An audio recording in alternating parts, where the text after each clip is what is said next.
तो इस चैप्टर को पढ़ के ये तो कंफर्म हो गया जो गेगे है वो सुकुना को ज्यादा पसंद करते हैं एक्सेप्ट गोजो और इदातोरी। इस चैप्टर के अंदर कुछ ऐसा हुआ है जो कि आप लोगों को जरूर सुनना चाहिए। वेल इस पूरे चैप्टर में इतना ज्यादा कुछ खास नहीं हुआ, तो मैंने सोचा कि पूरा चैप्टर कवर नहीं करूंगा, सिर्फ कुछ मेन टॉपिक्स कवर करूंगा। एंड देन स्ट्राइक का डर रहता है, इसीलिए मैं फोटो शो नहीं करूंगा, लेकिन मैं आपके लिए डिस्क्रिप्शन में लिंक डाल दूंगा जहां से आप इजीली फोटोज देख सकते हो।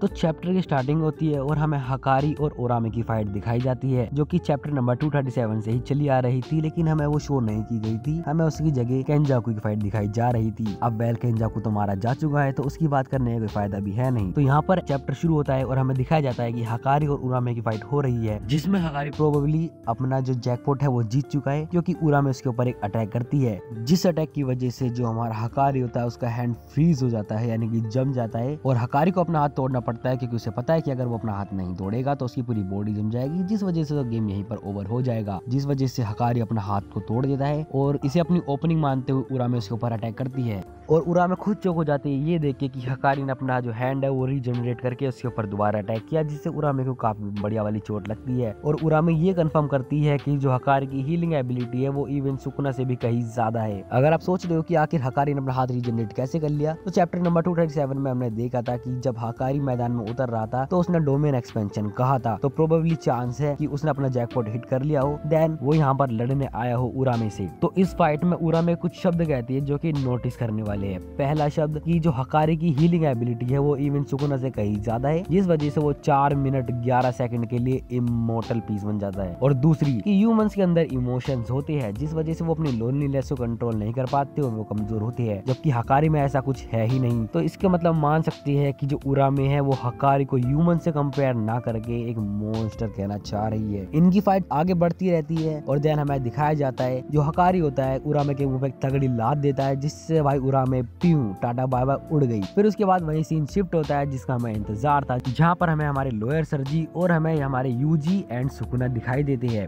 जो कि उसी कटघरे में होते हैं जहाँ पर लोअर ने अपना डोमेन एक्सपेंशन यूज किया था। और अब आप सोच रहे हो कि भाई क्या इसको डेथ पेनल्टी मिलेगी, तो हाँ भाई इसके अंदर इसको डेथ पेनल्टी मिलती है, लेकिन अगर आपको याद हो तो सुकुना ने अपना कर्स टूल अपने पास बुला लिया था, जिस वजह से उसने काशिमो को मारा था। ठीक है, मतलब टक्कर दी थी ना तो उन्हें इलेक्ट्रिक अटैक यूज कर रहे थे। तो वहीं पर जहाँ पर सुकुना को डेथ पेनल्टी मिलती है, तो जो लोअर भाई साहब का डोमेन होता है वो उस डेथ पेनल्टी के चलते सुकुना के जो कर्स टूल होता है उसकी कर्स एनर्जी ले लेता है, जबकि सुकुना के अंदर उसकी कर्स एनर्जी अभी बाकी है। तो इससे आप अंदाजा लगा सकते हो कि सुकुना का कुछ नहीं बिगड़ा है। वो बंदा पहले से ही सब कुछ देखता आ रहा था यूजी की बॉडी में, जिससे उसको सब पता था कि लोअर का आखिर डोमेन कैसे काम करता है, इसके अंदर क्या क्या चीजें हैं, जिस वजह से उसने पहले अपने टूल को अपने पास बुला लिया।